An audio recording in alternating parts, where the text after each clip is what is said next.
ऐसे ही काम करता था,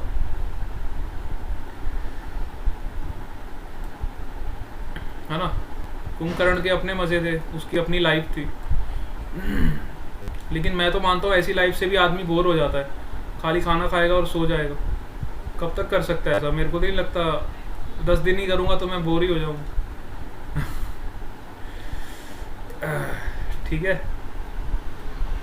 चलो खैर, बातें तो बहुत करेंगे हम।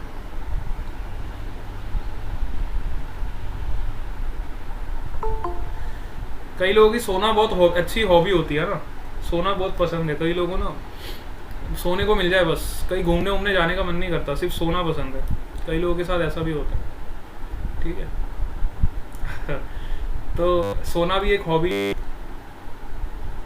लेकिन उसके भी लिमिटेशंस आपको पता होने चाहिए, कितना सोना है, कैसे सोना है, दैट इज़ मोर इम्पोर्टेंट। ऐसा नहीं है पूरा दिन लगे रहे, सो रहे बस, सोते ही जा रहे, खाना खाया सो गए, खाना खाया सो गए, ऐसे नहीं करना। चलो, आज का टॉपिक जो है हमारा इलेक्ट्रिक फ्लक्स।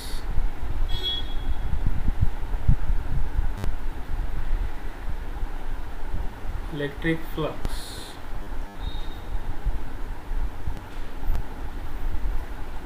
ठीक है। सपोज करो हमारे पास ऐसा कोई एरिया है, लेट्स से ऐसा कोई सरफेस हमको दिया है, और इस छोटे से सरफेस पे छोटा सा एरिया मैंने कंसिडर किया।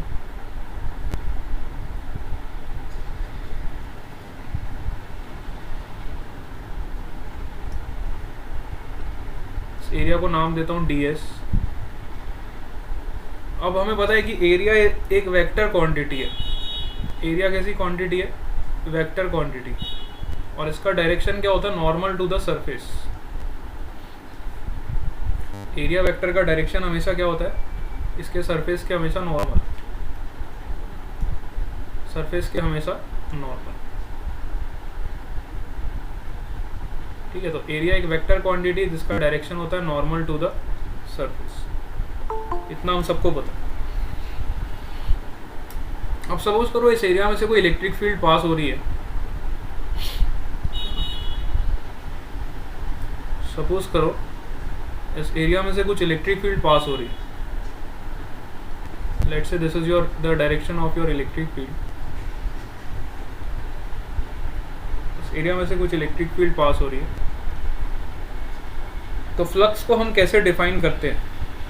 फ्लक्स को ऐसे डिफाइन किया जाता है, छोटा सा फ्लक्स जो इस छोटे से एरिया से पास होगा, that is defined as d phi which is equal to E dot ds.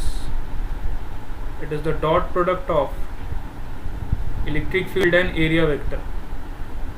दो वेक्टर्स का जब भी हम डॉट प्रोडक्ट करते हैं तो हमें हमेशा एक स्केलर क्वांटिटी मिलती है। तो फ्लक्स आपकी कैसी क्वांटिटी है? Scalar quantity. दो वेक्टर्स के डॉट प्रोडक्ट से जो क्वांटिटी पैदा होती है वो हमेशा स्केलर क्वांटिटी होती है ना। इसको आप ओपन कर सकते हो, E डॉट डी एस को मैं लिख सकता हूँ E ds cos theta. Dot product का डेफिनेशन लगाया। अब थीटा क्या होता है? थीटा जो होता है आपका एंगल होता है इलेक्ट्रिक फील्ड के बीच का और एरिया वेक्टर का। ये ds आपका एरिया वेक्टर है, एरिया वेक्टर का डायरेक्शन है नॉर्मल है, और इलेक्ट्रिक फील्ड का डायरेक्शन इधर है। तो ये आपका एंगल होगा theta. That is the angle between your area vector and your electric field, ठीक है। इन दोनों वेक्टर्स के बीच का जो एंगल होता है ये होता है थीटा। अब सारा का सारा खेल आपका फिर इधर थीटा पे डिपेंड करता है। जैसे हम मैग्नेटिज्म में काफ़ी थीटा पे चर्चा करते थे, सुबह मॉर्निंग क्लास में भी हम EMI की बात करते थे, तो वहाँ पे हम मैग्नेटिक फ्लक्स अभी पढ़ रहे हैं, है ना, BA cos थीटा। तो वहाँ भी सारा का सारा खेल थीटा पे डिपेंड करता है। वैसे यहाँ भी सारा का सारा खेल आपका थीटा पे डिपेंड करता है, समझ रहे हो। जैसे मैग्नेटिक फ्लक्स मॉर्निंग क्लास में आप लोग पढ़ ही रहे हो, तो आपको थोड़ा बहुत आइडिया लग ही रहा है। इलेक्ट्रिक फ्लक्स को हम इसके साथ रिलेट करते चल रहे हैं, तो बिल्कुल सही हमारा क्लास जो है बिल्कुल सही टाइम से रिलेट होते जा रहा है। मॉर्निंग में भी हमारी सेम चीज़ें हो रही है लगभग, इवनिंग में भी हम सिमिलर कंसेप्ट से रिपीट कर रहे हैं फिर से। आपका अच्छा खासा रिवीजन हो जाना चाहिए इस टाइम। तो है ना। तो इलेक्ट्रिक फ्लक्स का ये तो डेफिनेशन हो गया, ठीक है, डेफिनेशन तो हमने पढ़ लिया, ठीक है, डेफिनेशन तो हमें पता चल गया। अब देखो इसके कुछ केसेस, कुछ स्पेशल केसेस हम डिस्कस करते हैं जो जेई पॉइंट ऑफ व्यू से इम्पोर्टेंट है। स्पेशल केसेस की बात करते हैं कोई भी एग्जाम पॉइंट ऑफ व्यू से। सपोज करो मेरा एरिया ऐसे है, ठीक है, this is my plane surface और इलेक्ट्रिक फील्ड लाइंस इस तरह से पास हो रही, इसको कट करते मैं ऐसे जाऊँ,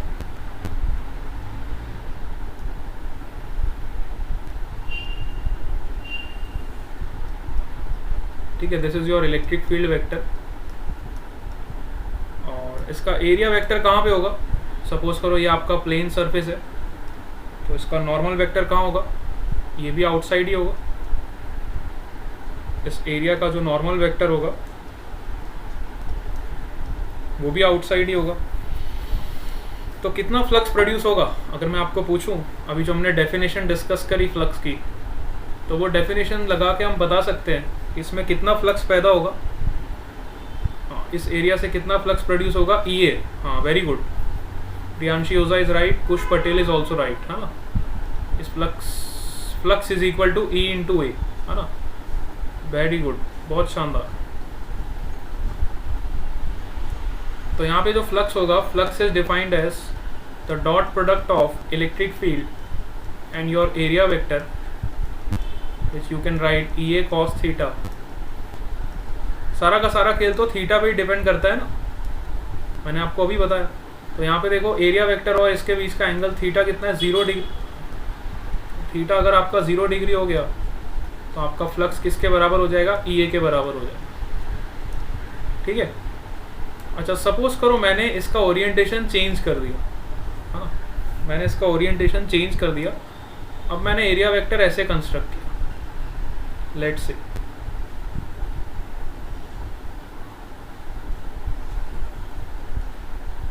ठीक है, और यहाँ से इलेक्ट्रिक फील्ड लाइंस इस तरह से पास कर।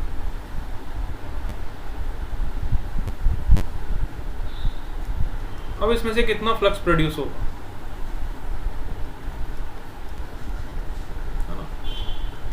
इलेक्ट्रिक फील्ड लाइंस ऐसे आपकी पास हो रही है और एरिया आपका ऐसे।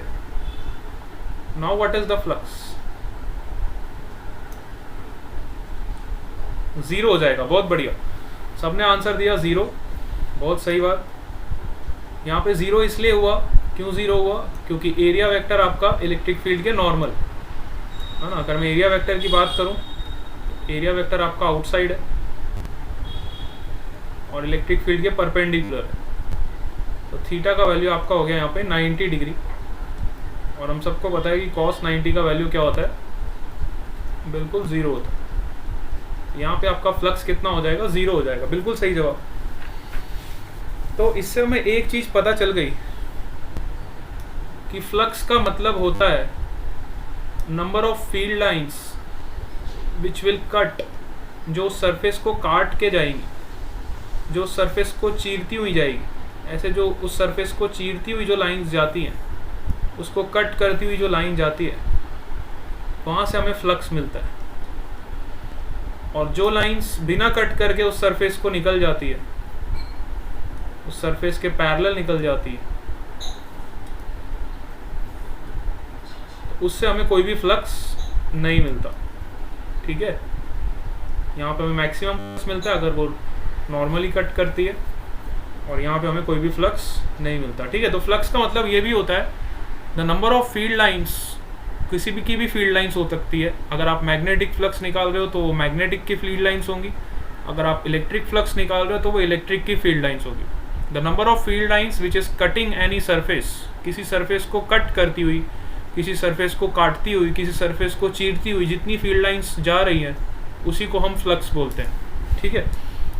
उसी को हम क्या बोलते हैं? फ्लक्स बोलते हैं। यहाँ से हमें थोड़ा थोड़ा आइडिया लगने लगा कि हाँ भाई फ्लक्स ऐसी कोई चीज़ होती है।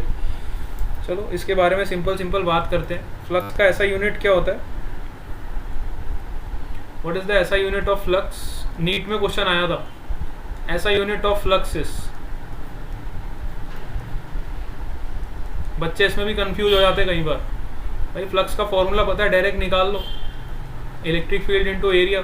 इलेक्ट्रिक फील्ड का ऐसा यूनिट क्या होता है बताओ, उसको एरिया के ऐसा यूनिट से मल्टीप्लाई कर दो, खत्म। हाँ मेरा वॉइस कट हो रहा है क्या? ओके, नेटवर्क इशू तो नहीं आ रहा कहीं? लेट मी चेक, बीच में कट हो गया था, अब ठीक आ रहा है क्या? नहीं हो रहा पक्का? मुझे ऐसा लगता है नेटवर्क इशू तो नहीं कहीं, बट कई बच्चों के साथ नहीं हो रहा तो फिर नहीं होगा।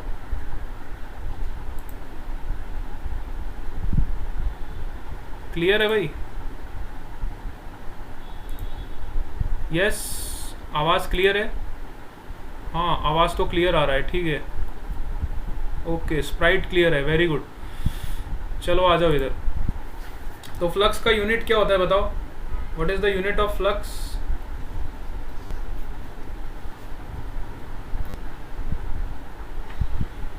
इलेक्ट्रिक फील्ड का यूनिट क्या होता है?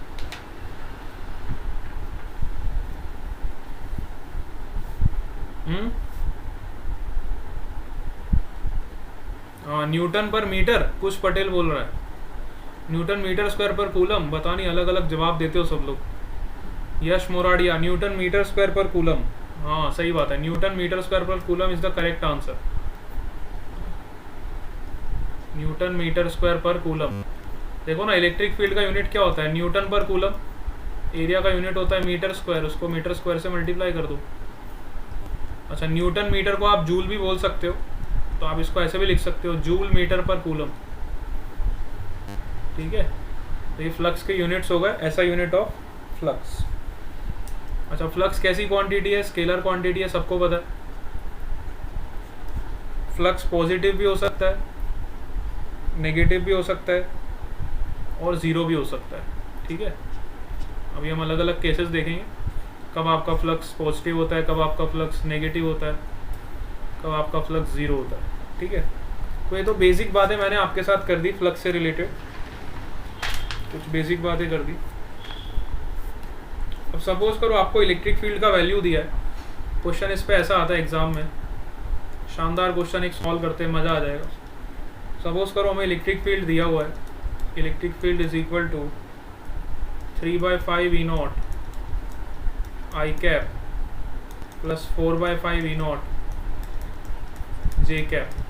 ठीक है, और E0 का वैल्यू भी हमें गिवन है, which is equal to 2 × 10⁻³ newton per coulomb. और हमें फाइंड करना है, find the electric flux of the field through a rectangular surface.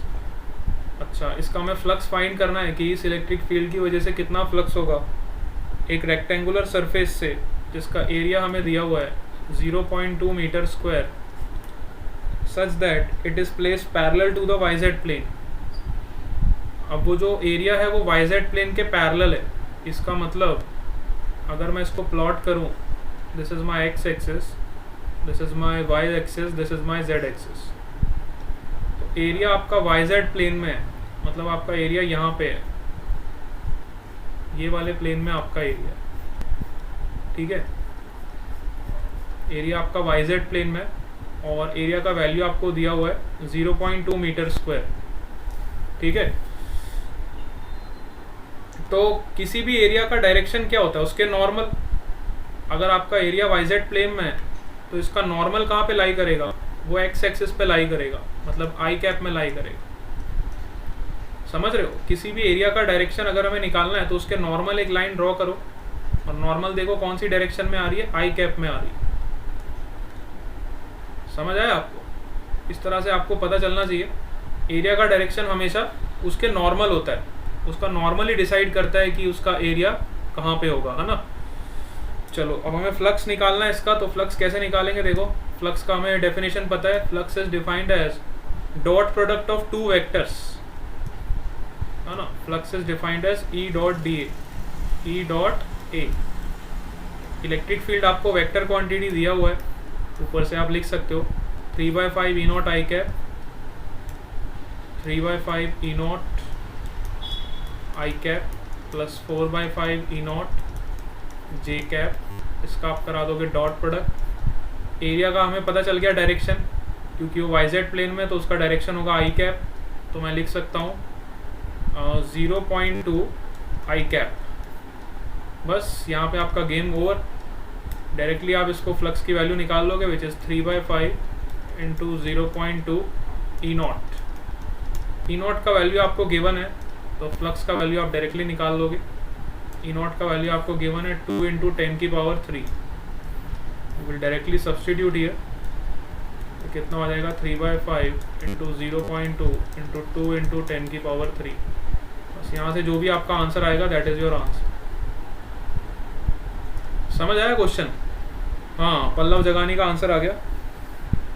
सबने आंसर निकाल लिया। वो आंसर निकालना इंपॉर्टेंट नहीं, यहाँ पे कंसेप्ट को समझो आप कि आपको एरिया का डायरेक्शन कैसे लेना है।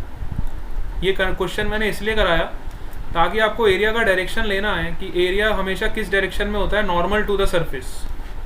अब यही क्वेश्चन में मैं ट्विस्ट कर सकता था। सपोज करो मैं आपको बोलता, इसी क्वेश्चन में मैं ट्विस्ट कर देता और आपको बोलता if the area is 0.2 metre square in ZX plane. Suppose आपका एरिया, यही एरिया ये वाले प्लेन में होता, ZX प्लेन में होता, तो इसका नॉर्मल वेक्टर कहाँ पे आता? अब इसका नॉर्मल वेक्टर कहाँ आता बताओ? अगर आपका एरिया ZX प्लेन में होता तो एरिया का डायरेक्शन क्या होता? हाँ, Y में आता। बिल्कुल सही बात। एरिया का डायरेक्शन क्या लिखते आप? J cap. तब एरिया का डायरेक्शन आप लिखते, इसका नॉर्मल आता J कैप में। अब जब इसका नॉर्मल J कैप में आता तो आपका आंसर चेंज हो जाता। अब यहाँ 0.2 आई कैप की जगह मैं रिप्लेस कर देता 0.2 J कैप, और जब J कैप से मैं इसको डॉट प्रोडक्ट कराता तो मेरा आंसर कुछ इस तरह से होता 4/5 E naught into 0.2। This will be my answer. तब मेरा आंसर ये होता, तब मेरा आंसर ये नहीं होता। समझ आया? इस तरह से डिपेंड करता है एरिया पे, आपको एरिया कैसे दिया हुआ है। अच्छा, सपोज करो मैं आपको एरिया ऐसे देता, suppose your area is lying in this plane. Area आपका लाई करता है XY प्लेन, ठीक है। सपोज आपका एरिया लाई करता है ये वाले प्लेन, XY प्लेन, ठीक है। अब इसका नॉर्मल वेक्टर कहाँ लाई करता है बताओ? इसका नॉर्मल वेक्टर अब कहाँ लाई करता? नॉर्मल वेक्टर कहाँ लाई करता बताओ? Z में लाई करता। बिल्कुल सही बात है। अच्छा, जब Z में लाई करता तो मेरा फ्लक्स क्या होता बताओ? अगर नॉर्मल वेक्टर मेरा Z में लाई करता है तो मेरा यहाँ से फ्लक्स कितना आ जाता? एरिया वेक्टर को मैं रिप्लेस करता 0.2 K कैप, तो यहाँ पे तो K का कोई कंपोनेंट ही नहीं है, तो फ्लक्स आपका 0 हो जाता। फ्लक्स कितना हो जाता? 0 हो जाता बेटा। फ्लक्स वहाँ ख़त्म हो जाता, 0 हो जाता, ठीक है। तो सारा का सारा खेल आपका किस पे डिपेंड करता है? एरिया पे और उसके एंगल पे, कितना एंगल बन रहा है। सारा का सारा गेम घूम के आपका उसी पे आता है, कितना आपका एरिया है, कितना एंगल बन रहा है। चलो एक और एग्जांपल करते हैं इस पे अलग वाला। ये तो मैंने आपको तीनों सेम वेराइटीज़ के एग्जांपल बता दिए एक ही क्वेश्चन में। सपोज करो मैंने एक स्क्वायर लिया इस तरह का, और यहाँ पे एक चार्ज रखा Q, ठीक है। यहाँ पे एक चार्ज रखा Q, स्क्वायर की साइड आपको दी हुई है A, और आपको बोला गया find the flux through the square. इस स्क्वायर से कितना फ्लक्स होगा ये आपको फाइंड करने को बोला। तब आप क्या करते बताओ? What will be the flux due to this charge through this square?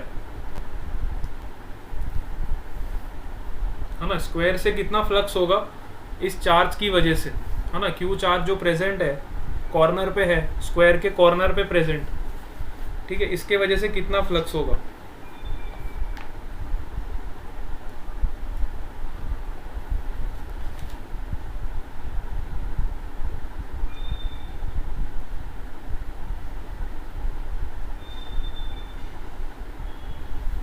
हाँ बताओ कितना फ्लक्स होगा? सिंपल सा सवाल है। इसकी वजह से फ्लक्स होगा 0। फ्लक्स कितना होगा? 0। क्यों 0 होगा? फ्लक्स क्या होता है, कितनी फील्ड लाइंस आपकी उस एरिया को कट करके जा रही है ना, कितनी फील्ड लाइंस आपकी उस एरिया को कट करते जा रही। अब देखो ये पॉइंट चार्ज है आपका, तो इसमें से कोई भी फील्ड लाइंस आपको क्या लगता है, कोई कट करके जा रही है इस एरिया को? क्या इस एरिया को कोई भी फील्ड लाइंस कट करती हुई जा रही है क्या? खुद के दिमाग से देखो। पॉइंट चार्ज का इलेक्ट्रिक फील्ड का डिस्ट्रीब्यूशन ऐसा होता है, क्या इसमें से कोई भी फील्ड लाइंस इस एरिया को क्रॉस कर रही है, मतलब कट कर रही है? कट, ये तो पैरेलल मूव कर रही है एरिया को, कट कोई भी कर रही है क्या? ध्यान से देखो, नहीं कर रही है। जब कट ही नहीं कर रही है तो काय का फ्लक्स पैदा होगा? कोई फ्लक्स नहीं होगा। जब वो एरिया को क्रॉस ही नहीं कर रही है, एरिया को कट ही नहीं कर रही है, तो कहाँ से फ्लक्स पैदा करेगी वो? मैंने अभी अभी आपको बताया था, फ्लक्स तभी पैदा होगा जब वो फील्ड लाइंस आपके एरिया को क्रॉस करके जाएगी, कट करके जाएगी। इसलिए इसका फ्लक्स कितना होगा? 0। ठीक है, चलो और एग्जांपल्स देखते हैं बढ़िया बढ़िया। सपोज करो मैंने आपको ऐसी ring the, let's say this is your ring, और इसका रेडियस है r।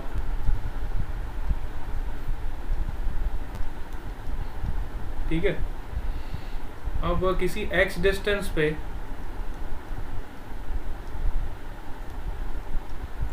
मैंने एक पॉइंट चार्ज रखा q। ठीक है, x डिस्टेंस पे हमने एक चार्ज रखा q, और हमें फाइंड करना है कि इस पॉइंट चार्ज की वजह से, इस पॉइंट चार्ज की वजह से ये वाले रीजन में से कितना फ्लक्स क्रॉस करके जाएगा। ठीक है, ये सर्कुलर रीजन है, इस रीजन को नाम दे देते हैं, this is your circular region. Region मतलब आपका एरिया हो गया है ना, this is your circular region means area. ठीक है, और इस पॉइंट चार्ज की वजह से कितना फ्लक्स इसको क्रॉस करके जाएगा, ये हमें फाइंड करना है। What is the flux due to this point charge q। ठीक है, ये क्वेश्चन आपको पूछा गया। तो सबसे पहले आप क्या करोगे, इस छोटे से चार्ज की वजह से इलेक्ट्रिक फील्ड की डायरेक्शन आइडेंटिफाई करोगे इस पॉइंट। यहाँ पे एक रिंग का रीजन कंसिडर कर लो। सपोज करो मैंने इस रीजन में एक रिंग कंसिडर करी, पतली सी, तो उस रिंग पे अगर मैं देखूं इलेक्ट्रिक फील्ड की डायरेक्शन इस तरह से होगी। ठीक है ना, मैंने r डिस्टेंस पे, स्मॉल r डिस्टेंस पे एक छोटी सी रिंग एलिमेंट कंसिडर किया जिसकी थिकनेस है dr के बराबर। एक छोटा सा रिंग एलिमेंट ले लो, इसकी थिकनेस कितनी है? dr के बराबर।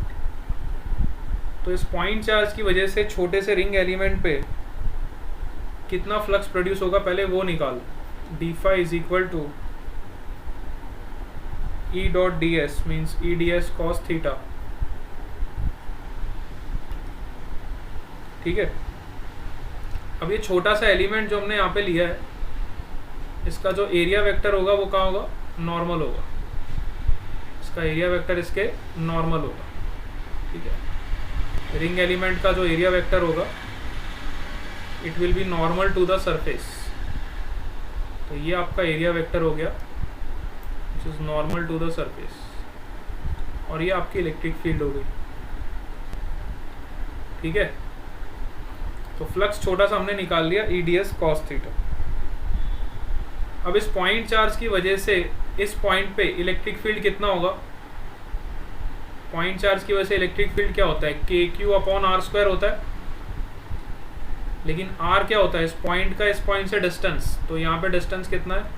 Under root of capital R square plus x square, ये इसका डिस्टेंस हो गया। इसकी वजह से मुझे इलेक्ट्रिक फील्ड पता चल गई कि इतनी इलेक्ट्रिक फील्ड होगी which is K Q upon R square plus x square.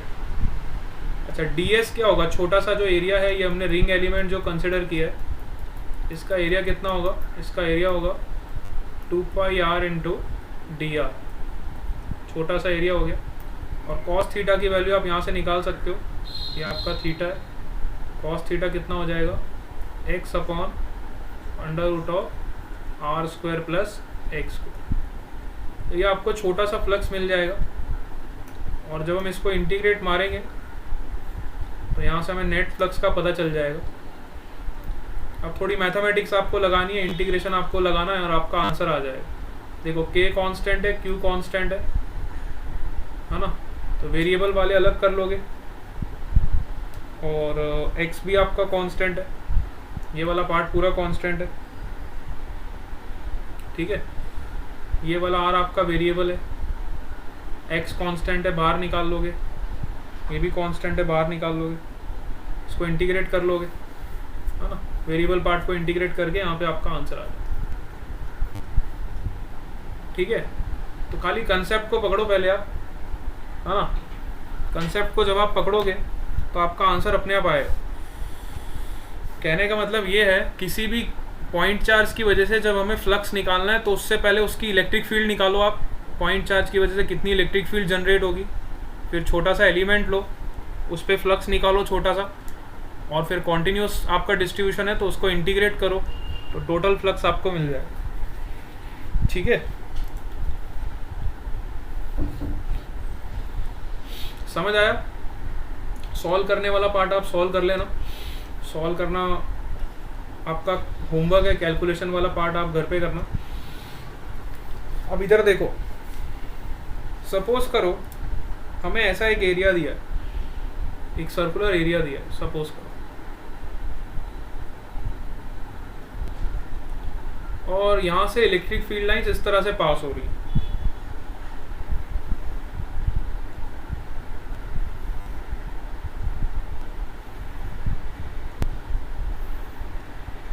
और मैंने आपको बोला कि बेटा फाइंड करो इसमें से कितना फ्लक्स पास हो रहा है, अगर इलेक्ट्रिक फील्ड की वैल्यू E है और इसके रेडियस का वैल्यू है R, ठीक है, इस रिंग का रेडियस है आपका, इस एरिया का रेडियस आपको दिया हुआ है R, ठीक है। आपको बोला क्या what is the flux through this region, तो आप क्या लिखोगे बताओ, इस रीजन में से कितना फ्लक्स पास हो रहा है। कनेक्शन लॉस्ट हो रहा है लगता है मेरे को, हाँ नेटवर्क इशू आ रहा है, एक मिनट वेट करो।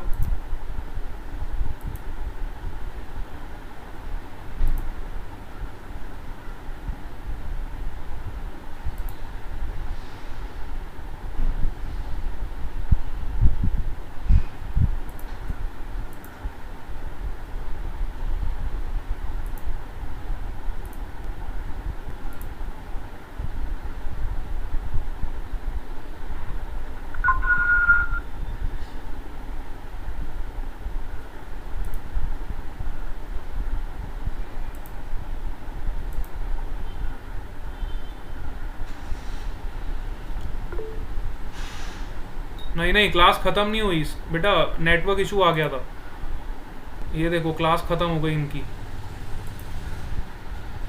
क्लास ख़त्म नहीं हुई है, नेटवर्क इशू आ गया था जिसकी वजह से मैं लीव हो गया था मीटिंग्स। अब मेरे ख्याल से सबको दिखाई दे रहा है, आवाज़ भी आ रहा है,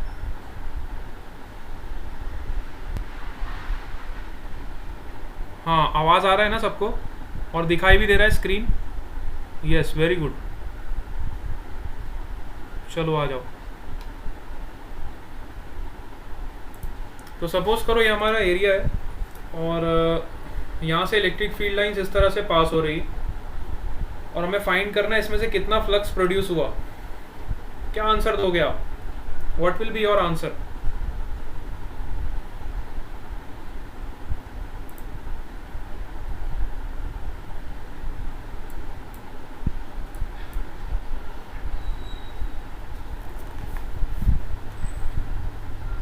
what will be your answer, है ना। आपको इलेक्ट्रिक फील्ड लाइंस इस तरह से पास हो रही है और ये आपका सर्कुलर रीजन है, बताओ इसमें से कितना फ्लक्स क्रिएट होगा। हाँ pi are square into E, very good, Pallav Jagani ने बिल्कुल सही बताया, एरिया इंटू इलेक्ट्रिक फील्ड, क्योंकि आपका एरिया वेक्टर भी इधर है और इलेक्ट्रिक फील्ड भी आपका इधर है। फ्लक्स का जो मैग्नीट्यूड होगा कितना होगा, पाई आर स्क्वायर इंटू ई, ठीक है। अब सपोज करो मैंने इस सर्कुलर रीजन को रिप्लेस कर दिया इस हेमिस्फीयर से, सपोज अब यहाँ पे मैंने एक हेमिस्फीयर कंसिडर किया और जितनी फील्ड लाइंस पहले पास हो रही थी उतनी फील्ड लाइंस मैंने इस हेमिस्फीयर से पास करी।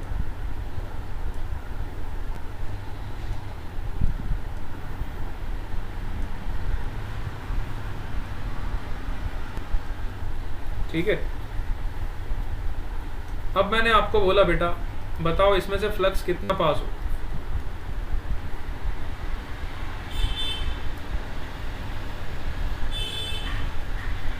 तो आप क्या करोगे, what will be your strategy. आप सबसे पहले इस सरफेस पे छोटा सा एरिया लोगे, है ना, इस सरफेस पे एक छोटा सा एरिया लोगे। सपोज मैंने एक एरिया लिया छोटा सा, इस एरिया को नाम दे देते हैं ds। इसका नॉर्मल वेक्टर कहीं इस तरफ कहीं भी होगा, मुझे नहीं पता किस तरफ है। सपोज करो इस एरिया के नॉर्मल है, इसका एरिया वेक्टर इस डायरेक्शन में और इलेक्ट्रिक फील्ड इस डायरेक्शन। ऐसे बहुत सारे एलिमेंट्स होंगे सरफेस पे, छोटे छोटे बहुत सारे एलिमेंट्स होंगे, इनफाइनाइट एलिमेंट्स होंगे। तो मैं किसी एक एलिमेंट का एरिया ले लेता हूँ और फिर उसको इंटीग्रेट मार दूंगा तो मुझे पता चल जाएगा कि इसमें से कितना फ्लक्स पास हो रहा है। तो मैंने एक छोटा सा एलिमेंट लिया, इसका नाम है ds, और इसकी वजह से पहले मैं फ्लक्स निकाल लेता हूँ। तो छोटा सा फ्लक्स कितना होगा, d phi is equal to e ds cos theta, where theta is your angle between area vector and electric field. Theta is your angle between area vector and electric field. ठीक है, तो अगर मुझे net flux चाहिए तो net flux क्या होगा, net flux will be integration of this. अब यहाँ पे आप देखो इलेक्ट्रिक फील्ड आपकी constant, electric field is constant और you can say uniform, it will come out of integral sign, so we will integrate ds cos theta।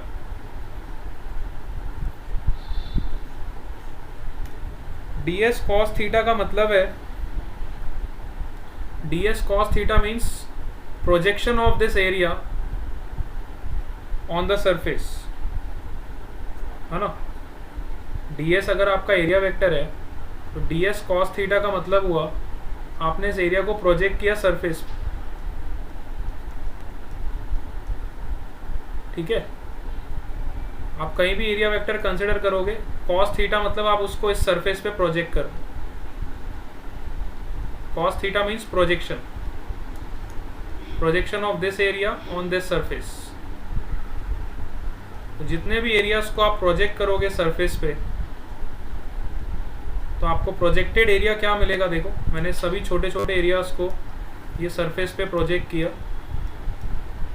तो जब आप इसको प्रोजेक्ट करोगे तो आपको अगेन इसका एरिया मिलेगा सर्कल का, this will be your projected area. समझ आया। So when you integrate this ds cos theta you will get the projected area which is equal to again E into pi r square। Again आपको same flux मिलेगा जितना आपको circle से मिल रहा था, है ना। जितना आपको सर्कल से फ्लक्स मिल रहा था उतना ही आपको हेमिस्फीयर से भी मिलेगा, क्योंकि यहाँ पे प्रोजेक्टेड एरिया आ गया ना। नहीं समझ आया? अच्छा देखो फिर से बता दो, देखो इधर प्रोजेक्शन का मतलब आपको नहीं समझ आता तो वो मैं इधर बताता हूँ। सपोज करो आपके पास एक वेक्टर है a, एक वेक्टर है b, and the angle between these two vectors is theta. So what is the projection of a vector on b vector? What is the projection of a vector on b vector? तो मैं क्या करता हूँ, a को b पे project करता हूँ। कुछ नहीं करना, इसको थप्पड़ मार दो। a को यहाँ से थप्पड़ मारोगे तो वो इधर आके ऐसे फ्लैट हो जाएगा। a को थप्पड़ मारोगे तो वो फ्लैट हो जाएगा, फ्लैट। तो फ्लैट हो जाएगा तो आपको क्या मिलेगा, a cos थीटा मिलेगा। किसी भी एक एरिया को अगर आपको प्रोजेक्ट करना है, किसी भी वेक्टर को प्रोजेक्ट करना है तो उसको थप्पड़ मारो। तो वैसे यहाँ पे आपका एरिया है, देखो हेमिस्फीयर है आपका, यहाँ पे ये आपका हेमिस्फीयर है। और यहाँ पे मैंने एक छोटा सा एलिमेंट लिया जिसका एरिया वेक्टर कुछ इस तरह से है और इलेक्ट्रिक फील्ड इस तरह से।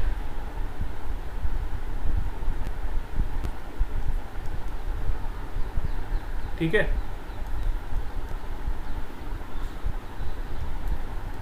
तो एरिया वेक्टर को इलेक्ट्रिक फील्ड पे ऐसे थप्पड़ मारो तो ये ऐसे लेट जाएगा। लेट जाएगा तो मतलब ये इस तरह का इसका प्रोजेक्शन आएगा। ठीक है, इसको थप्पड़ मारोगे तो ये एरिया वेक्टर का प्रोजेक्शन इधर आएगा। समझ रहे हो? जैसे आपका दूसरा एरिया सपोज करो, इसका नॉर्मल वेक्टर भी कहीं इधर है, इसके परपेंडिकुलर। तो बस इसको आपको क्या करना है, थप्पड़ मार देना, प्रोजेक्शन ले लेना इसका। तो जब जब आप इसका एरिया का प्रोजेक्शंस लोगे तो आपको ये वाले सरफेस पे एरिया मिलने लगेगा। ठीक है, प्रोजेक्शन को कई बार हम ऐसे भी समझाते हैं। सपोज करो कई बार आपको इससे क्लियर नहीं होता है तो एक और मेथड है प्रोजेक्शन को समझने का।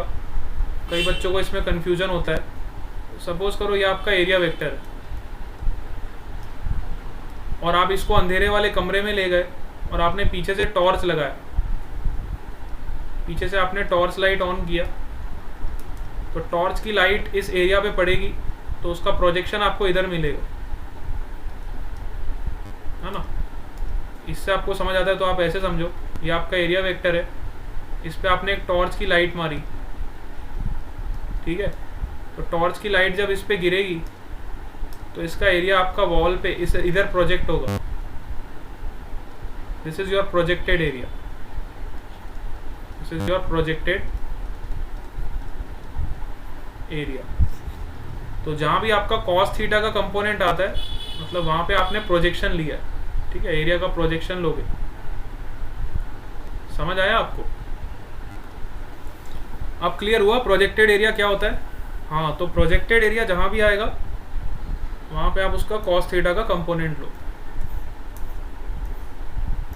चलो, तो यहाँ पे हमने देखो ds cos थीटा आ रहा था, तो ds cos theta means this is your projected area. और जब प्रोजेक्टेड एरिया का आप इंटीग्रेशन करोगे तो आपको अगेन क्या मिलेगा, पाई आर स्क्वायर ही मिलेगा। तो वापस सेम फ्लक्स आ गया। अब सपोज करो मेरा ऐसा कोई एरिया होता, मान लो हेमिस्फीयर भी नहीं होता, इस तरह का कोई एरिया होता। ठीक है, और यहां से आपकी इलेक्ट्रिक फील्ड लाइंस ऐसे जा रही, इस एरिया को कट करती है।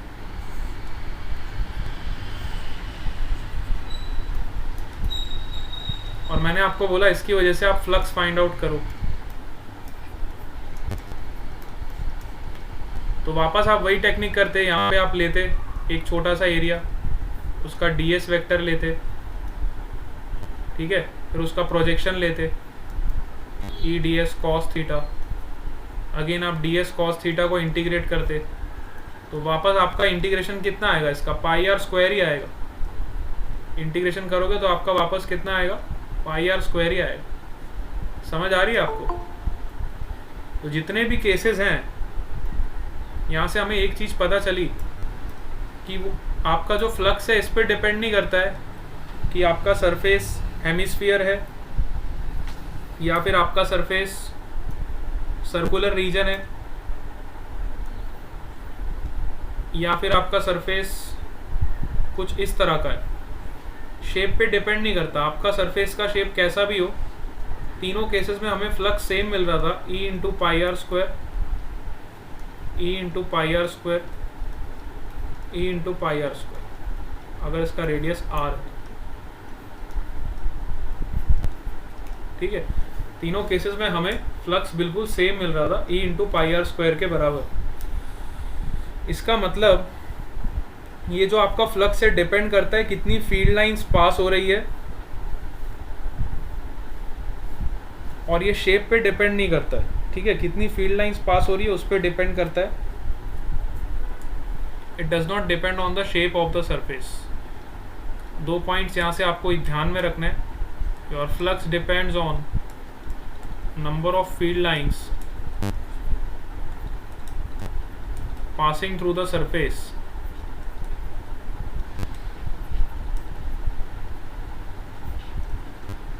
and it does not depends on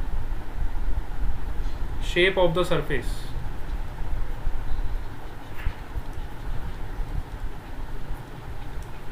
shape of the surface पे डिपेंड नहीं करता है, चाहे आपका ऐसा शेप हो, चाहे ऐसा शेप हो, चाहे ऐसा शेप हो, तीनों के लिए हमें फ्लक्स का वैल्यू बिल्कुल सेम मिला है ना, तो शेप पे तो डिपेंड नहीं करता है। अच्छा सपोज करो मैं एक स्फीयर कंसिडर करता, ये पॉइंट सबको क्लियर हो गया होगा। Now let us consider one sphere. Suppose करो ऐसा मैं एक स्फीयर कंसिडर करता और आपको बोलता, और इसके सेंटर पे एक चार्ज रख देता प्लस क्यू, ठीक है, सेंटर पे मैंने एक चार्ज रख दिया प्लस क्यू। अब मैंने आपको बोला बेटा फ्लक्स निकालो, इस स्फीयर से कितना फ्लक्स पास होगा, what is the value of flux passing through this sphere, है ना। तो आप क्या करते, पहले एक छोटा सा एलिमेंट लेते इसकी सरफेस पे। सपोज करो मैंने एक छोटा सा एलिमेंट लिया ds। अब इसका एरिया वेक्टर कैसे होगा, इसका एरिया वेक्टर होगा इसके normal, area vector will be normal to the surface. अच्छा अब ये पॉइंट चार्ज है, तो पॉइंट चार्ज से इलेक्ट्रिक फील्ड कैसे निकलती है, रेडियली आउटवर्ड्स। पॉइंट चार्ज से जो इलेक्ट्रिक फील्ड का डिस्ट्रीब्यूशन होता है it is always radially outwards, ठीक है। तो अगर मैं इस पॉइंट पे बात करूं तो इस पॉइंट पे इलेक्ट्रिक फील्ड भी रेडियली आउटवर्ड होगी इन दिस डायरेक्शन, और दोनों वेक्टर्स के बीच का एंगल अगेन आप देख लोगे 0 डिग्री बन रहा है। तो यहाँ से आपका फ्लक्स कितना हो जाएगा, which is E dot ds, E ds cos 0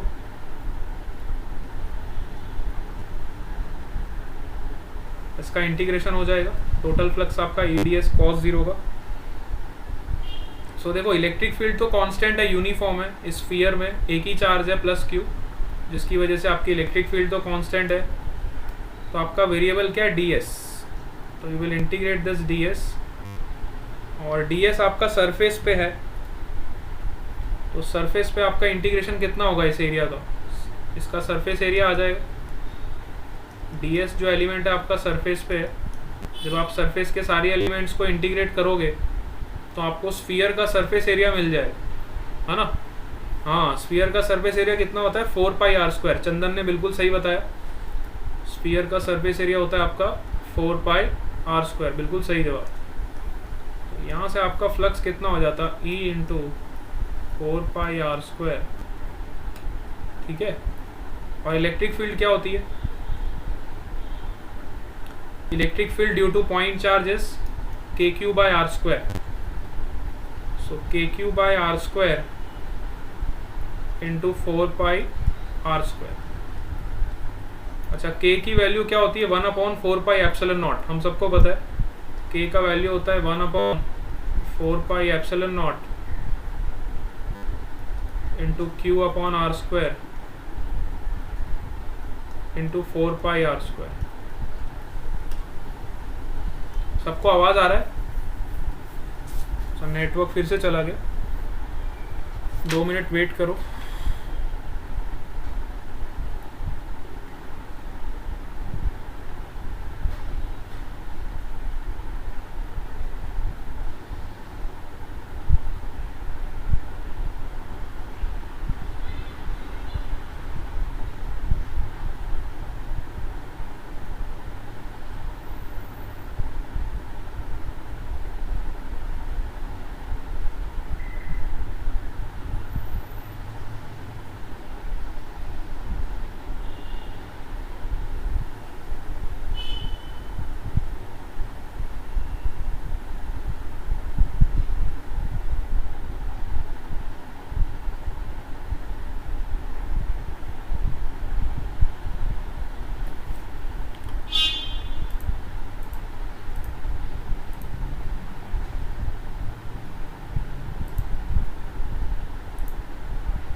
sir आ भी गया, सर आ भी गया, सर आ भी गया।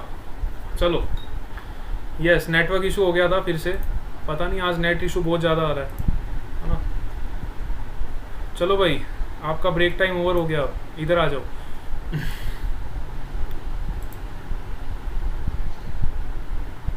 તમારું બ્રેક ટાઈમ ઓવર થઈ ગયું બધાનું, એટલે અહીંયા આવી જાઓ હવે।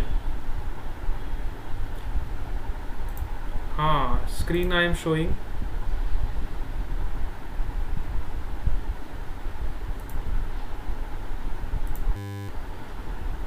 चलो देखो, तो हमने क्या किया, एक छोटा सा एलिमेंट एरिया लिया, फिर से देखते हैं इसको, और हमने इसकी वजह से फ्लक्स कैलकुलेट किया।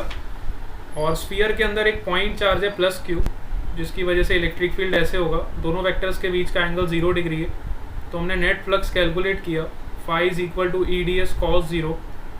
तो यहाँ से हमने देखा इलेक्ट्रिक फील्ड आपका यूनिफॉर्म है, पॉइंट चार्ज की वजह से इलेक्ट्रिक फील्ड क्या होता है, कांस्टेंट होता है। उसको इंटीग्रेशन साइन से बाहर निकाल दिया, और डी एस को जब आप इंटीग्रेट करोगे तो आपको स्फीयर का सरफेस एरिया मिलेगा, विच इज़ 4πr², है ना। अब यहाँ से हमें पता है कि पॉइंट चार्ज की वजह से जो आपका इलेक्ट्रिक फील्ड होता है वो कितना होता है, KQ/r²।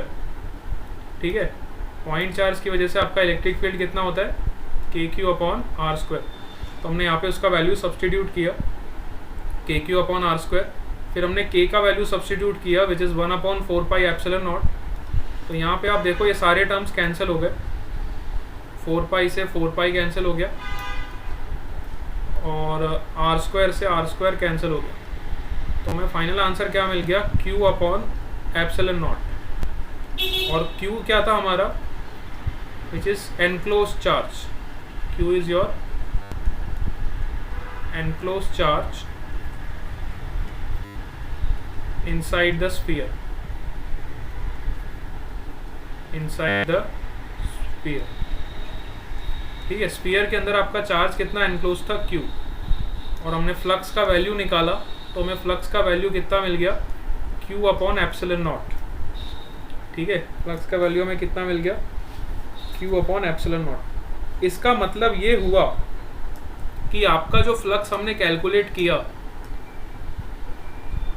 वो एरिया पे डिपेंड नहीं कर रहा है, वो तो चार्ज पे डिपेंड कर रहा है। किस पे डिपेंड कर रहा है, फ्लक्स जो हमने कैलकुलेट किया वो किस पे डिपेंड कर रहा है, चार्ज पे डिपेंड कर रहा है। वो तो सरफेस पे भी नहीं डिपेंड कर रहा है। हमने यहाँ पे स्फेरिकल सरफेस लिया, सपोज करो मैं यहाँ पे कोई और सरफेस लेता तो भी मेरा फ्लक्स इतना ही आता। सपोज करो मैं प्लस Q चार्ज को ऐसी कोई सरफेस पे एनक्लोज करके रखता, ठीक है, और अब मैं आपको पूछता, बताओ इसकी वजह से कितना फ्लक्स प्रोड्यूस हो रहा है। Again your answer will be Q/ε0, क्योंकि हमने अभी अभी प्रूफ कर दिया, हमने एक स्फेरिकल सरफेस लेके सॉल्व किया, और जब हमने फ्लक्स का वैल्यू कैलकुलेट किया तो हमें पता चला कि फ्लक्स एरिया पे तो डिपेंड कर ही नहीं रहा है। देखो यहाँ पे 4πr² से 4πr² पूरा एरिया कैंसिल आउट हो जा रहा है, तो खाली फ्लक्स जो है आपका डिपेंड कर रहा है कितना चार्ज आपका एरिया के अंदर एनक्लोज्ड है, सरफेस के अंदर एनक्लोज्ड है, अपॉन ε0।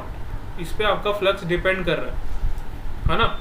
तो फ्लक्स आपका एरिया वाले फैक्टर पे तो डिपेंड कर ही नहीं रहा है, समझ आया। स्क्वायर वाले में क्यों 0 था, स्क्वायर वाले में इसलिए 0 था, देखो इधर स्क्वायर वाले में मैंने आपको क्या बोला था, वो आपका चार्ज एनक्लोज नहीं था बेटा।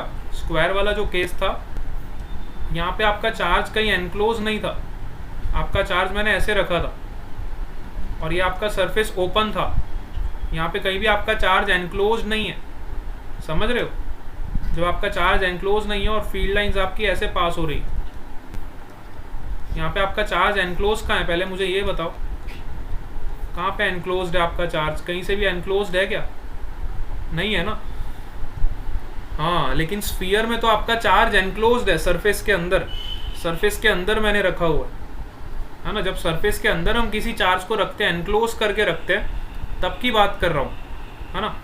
When your charge is enclosed then I can say that कि वो एनक्लोज्ड एरिया पे डिपेंड नहीं करता है ना, एनक्लोज्ड एरिया पे डिपेंड नहीं करता है, ठीक है, समझ आया। इसी थ्योरम को हम बोलते हैं गॉस थ्योरम। इसी थ्योरम को हम क्या बोलते हैं, गॉस थ्योरम। हमने फ्लक्स कैसे निकाला था? हमने फ्लक्स ऐसे निकाला था, integration of E dot d S करके हमने फ्लक्स का वैल्यू फाइंड आउट किया और हमें फ्लक्स का वैल्यू किसके बराबर मिल गया? Q upon epsilon not, Q enclosed upon epsilon not. इसी थ्योरम को हम बोलते हैं गॉस थ्योरम। इसी थ्योरम को हम क्या बोलते हैं? Gauss theorem.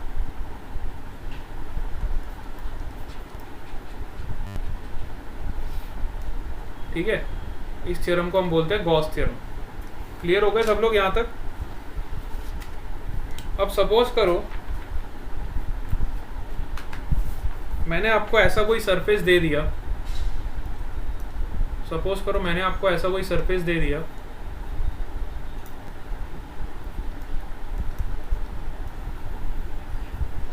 और इसके अंदर मैंने चार्ज रख दिए बहुत सारे। Suppose Q1 equal to +2 microcoulomb, Q2 is equal to -3 microcoulomb, Q3 is equal to +4 microcoulomb,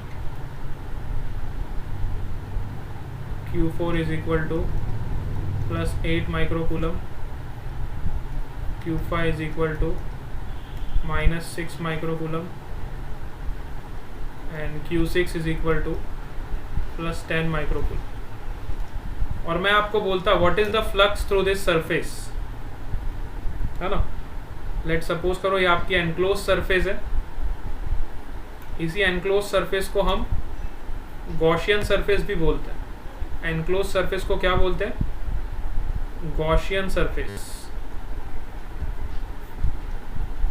enclose surface is also known as your Gaussian surface. तो what is the flux through this given Gaussian surface? What is the flux through this given Gaussian surface? बताओ कितना flux होता ये surface के across? What is the flux across this Gaussian surface? है ना, कितना flux होता है बताओ? Flux is defined as charge enclosed. हाँ, अंदर वाला चार्ज आप काउंट करोगे, है ना, बाहर वाला चार्ज काउंट नहीं होगा। वेरी गुड, बिल्कुल सही जवाब है। अंदर वाला चार्ज आप सारा काउंट कर लोगे। अंदर वाला चार्ज कितना है देखो, +2 -3 एंड +4, कितना हो गया ये? 3। तो 3 माइक्रोकूलम आपका चार्ज हो गया upon epsilon naught. This will be your flux, 3 microcoulomb upon epsilon naught. समझ आ गया? हाँ, बहुत बढ़िया। 3 माइक्रोकूलम अपॉन एप्सिलॉन नॉट। सबको क्लियर हुआ? हाँ, तो फ्लक्स ऐसे डिफाइन करते हैं हम। Flux is defined as charge enclosed upon epsilon naught. Very good. आ जाओ एक और एग्जांपल लेते हैं।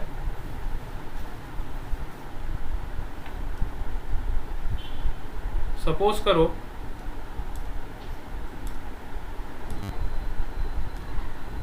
एक क्यूब आपको दिया हुआ,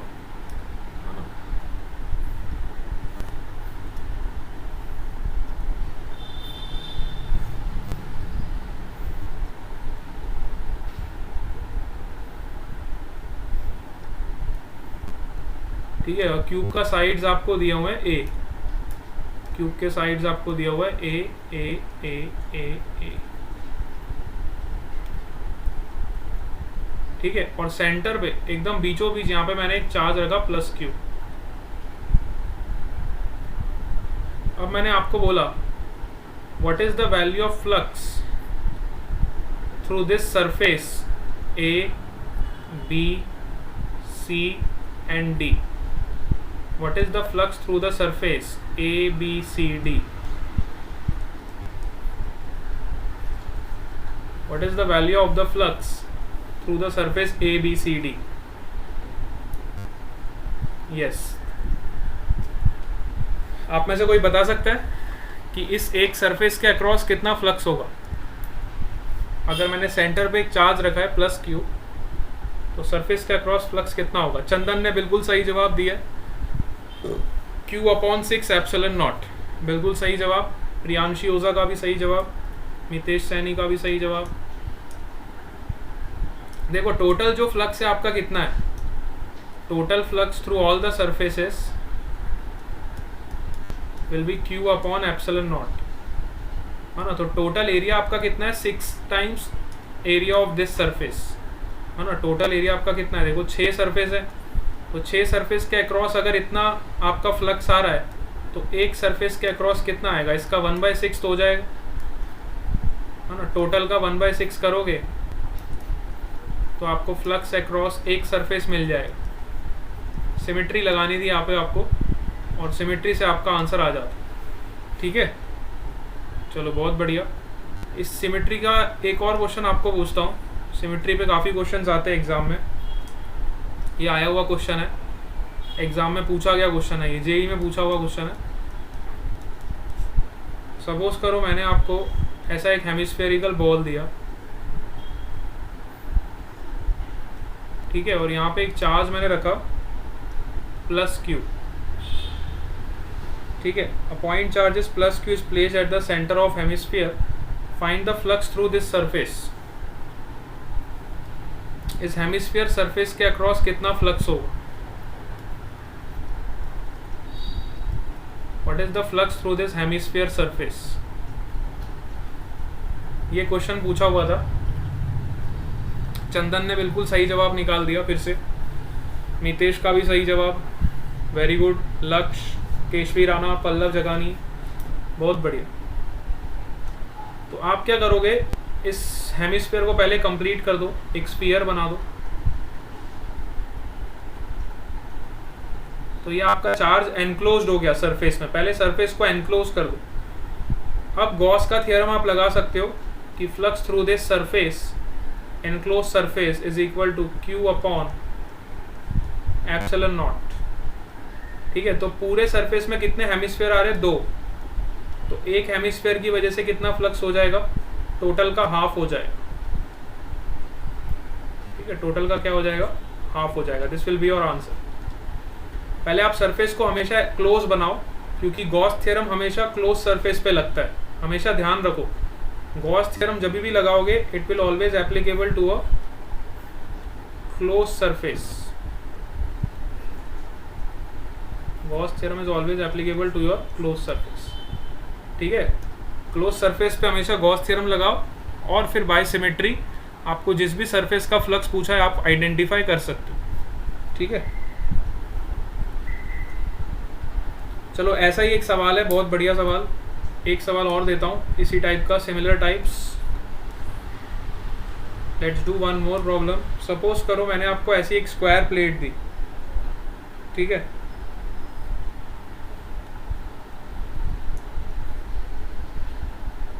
और ये आपकी लेंथ है a, ये लेंथ भी a, ये भी a और ये भी, ठीक है।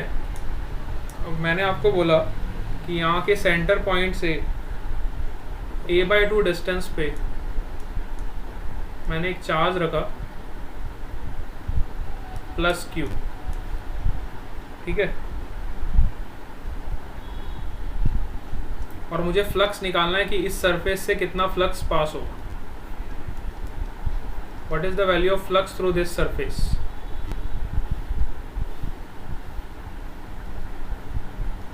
ठीक है, ये आपको आइडेंटिफाई करना है। हाँ, अब बताओ कितना फ्लक्स पास होगा, बताओ।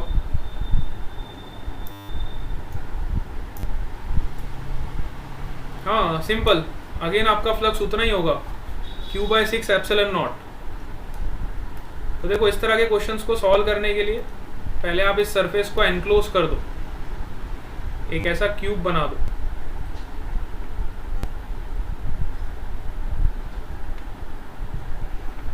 सरफेस को आप ऐसे एनक्लोज कर दो, और जैसे ही आपका ये सरफेस में एनक्लोज हो जाएगा, अगेन देखो आपका ये जो चार्ज है सेंटर पे लाई कर रहा है, इस क्यूब के सेंटर पे लाई कर रहा है। ये a/2 डिस्टेंस आपको दिया हुआ है, मतलब ये चार्ज आपका सेंटर पे लाई कर रहा है इस क्यूब के। तो इस क्यूब की वजह से अभी अभी हमने फ्लक्स निकाला था, कितना आता था, Q अपॉन एप्सिलॉन नॉट। तो एक सरफेस से कितना फ्लक्स होगा, इसका 1/6 तो हो जाएगा, ठीक है। इस तरह का लॉजिक आपको लगाना पड़ेगा। पहले आप सरफेस को हमेशा एनक्लोज करो, उसमें से आप फ्लक्स निकालो, फिर जिस भी सरफेस से आपको पूछा है उस सरफेस का फ्लक्स निकालो, ठीक है, समझ आ गया? यस, बहुत बढ़िया क्वेश्चन। एक सवाल और इस पे करा देता हूँ।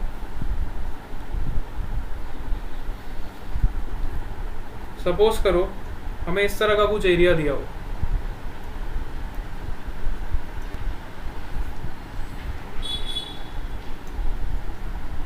इस तरह का हमें एक एरिया दिया हुआ है और आपको बोला यहाँ से देखो नेट फ्लक्स यहाँ से 30 बाहर निकल रहा है, यहाँ से 20 अमाउंट ऑफ फ्लक्स बाहर निकल रहा है, यहाँ पे 15 आपका अंदर आ रहा है और यहाँ से आपका 10 बाहर निकल रहा है। ठीक है,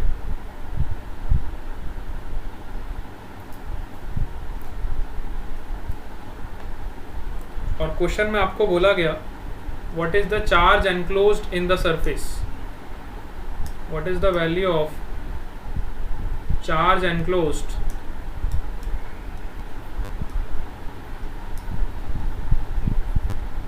or you can say Q inside.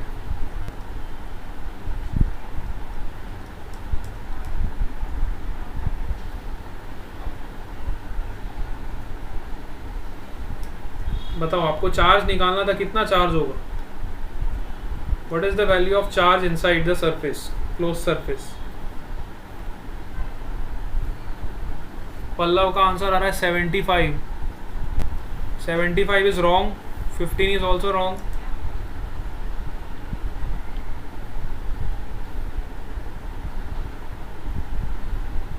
Epsilon is also wrong. किसी का भी सही नहीं है। देखो इधर मैंने आपको अभी भी बताया, हाँ 45 सही है। नेट फ्लक्स आपको निकालना है। नेट फ्लक्स कितना होगा देखो, आउटगोइंग को पॉजिटिव ले लो तो इनकमिंग आपका नेगेटिव हो जाए।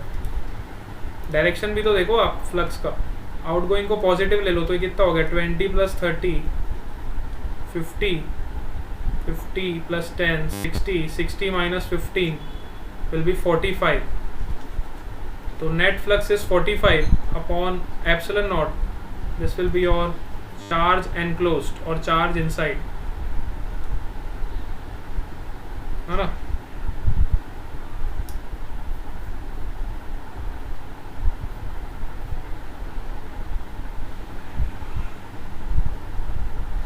अच्छा, नेट फ्लक्स आपका आया ना ये तो, which is Q in upon epsilon naught. ठीक है, तो आपका क्यू इन कितना हो जाएगा 45 epsilon naught. This will be your answer, है ना? तो इनकमिंग फ्लक्स को नेगेटिव ले लो, आउटगोइंग फ्लक्स को पॉजिटिव ले लो. इस तरह से आप इसको सॉल्व कर सकते हो. काफ़ी बढ़िया क्वेश्चन बन गया. सिंपल सिंपल क्वेश्चंस आते हैं इस पे, फ्लक्स पे ज़्यादा तो नहीं पूछते. इस तरह के छोटे मोटे क्वेश्चंस आते हैं. अच्छा, फ्लक्स पे और क्या पूछ सकता है आपसे? देखो फ्लक्स पे आपको और क्वेश्चंस इस तरह के आ सकते हैं. देखो कई बार हम फ्लक्स का जो डेफिनेशन है आपका Gauss theorem, which is integration of E dot d s is equal to q in upon epsilon naught. इस थ्योरम का हम यूज़ करेंगे इलेक्ट्रिक फील्ड की कैलकुलेशन करने में. मैंने आपको बताया था इलेक्ट्रिक फील्ड को कैलकुलेशन करने के लिए आपके पास दो तरीके होते हैं. पहला तरीका बाय इंटीग्रेशन मेथड एंड दूसरा तरीका बाय गॉस थ्योरम.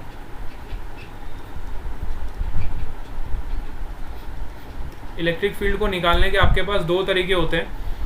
पहला तो तरीका ये होता है कि या तो आप इंटीग्रेशन प्रोसेस को यूज़ करो, जो कि काफ़ी लेंदी होता है, काफ़ी मैथमेटिकल पार्ट होता है.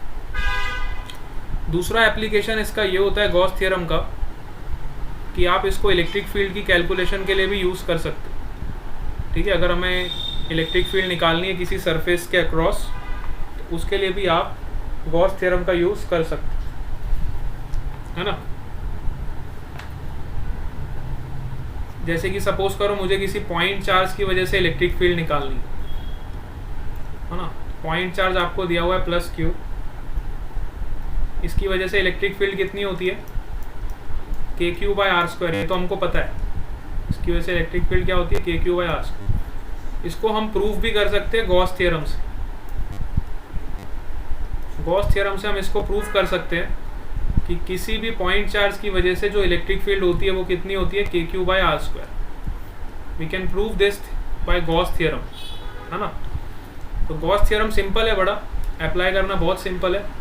तो सबसे पहले आप एक गॉसियन सरफेस बना दो इस चार्ज के अक्रॉस।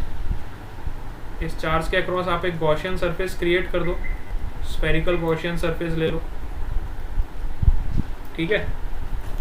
एक स्फेरिकल गॉसियन सरफेस ले लो और उससे आप फ्लक्स निकाल लो, है ना।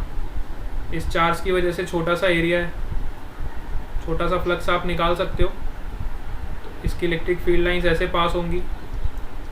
एरिया वेक्टर का डायरेक्शन भी ये है, दोनों वेक्टर्स के बीच का एंगल 0 है। You can simply apply Gauss theorem, EdS is equal to Q/ε0। तो ds को जब आप इंटीग्रेट करोगे सो यू विल गेट 4πr², है ना। यहाँ से आपको इलेक्ट्रिक फील्ड मिल जाएगी। इलेक्ट्रिक फील्ड कितनी आ जाएगी, Q/4πε0r², और 1/4πε0 को हम K बोलते हैं। So you will get electric field as KQ/R²। तो हमने प्रूफ कर दिया गॉस थ्योरम से कि किसी भी पॉइंट चार्ज की वजह से जो आपकी इलेक्ट्रिक फील्ड होती है वो कितनी होती है, KQ/R²।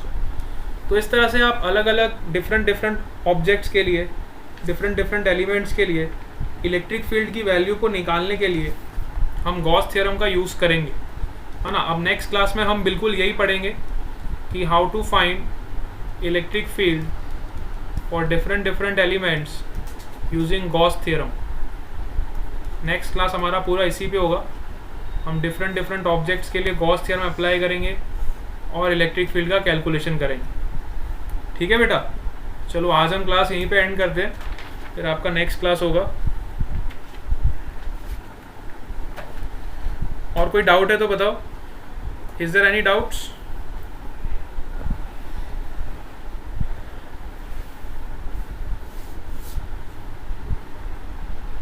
फोर पाई r² कैसे आया? देखो पल्लव का डाउट आया, 1 मिनट रुक जाओ सर, ये 4πr² कैसे आया? इधर देखो बेटा, आपने ये गॉसियन सरफेस ड्रॉ किया तो गॉसियन सरफेस का रेडियस आपका r के बराबर है ना। तो हमने एक छोटा सा एरिया लिया ds, सरफेस पे हमने एक एरिया लिया ds। तो जब आप इस सरफेस के एरिया को, छोटे छोटे एरियाज को इंटीग्रेट करोगे तो आपको टोटल सरफेस एरिया मिल जाएगा स्फीयर का, ठीक है। सरफेस पे जितने भी एरियाज हैं छोटे छोटे, जब आप उसको इंटीग्रेट करोगे तो आपको स्फीयर का सरफेस एरिया मिल जाएगा विच इज़ 4πr²। समझ आया? हाँ, यहाँ से आपका 4πr² आया। हाँ, स्फीयर है बेटा, स्फीयर, उसको दिमाग में रखो, ऐसे कंफ्यूज नहीं करो। स्फेरिकल गॉसियन सरफेस हमने लिया है, स्फीयर का एरिया कितना होता है 4πr²। हाँ, सर्कल नहीं लेना, सर्कल बिल्कुल एज्यूम नहीं करना। हम 2D में सर्कल की तरह उसको शो करते हैं, लेकिन असल में तो स्फीयर होता है, ठीक है। आपको इमेजिन स्फीयर के तरीके से करना है, और 2D में तो मैं स्फीयर बना नहीं सकता ना, 2D में तो मैं सर्कल ही बनाऊँ।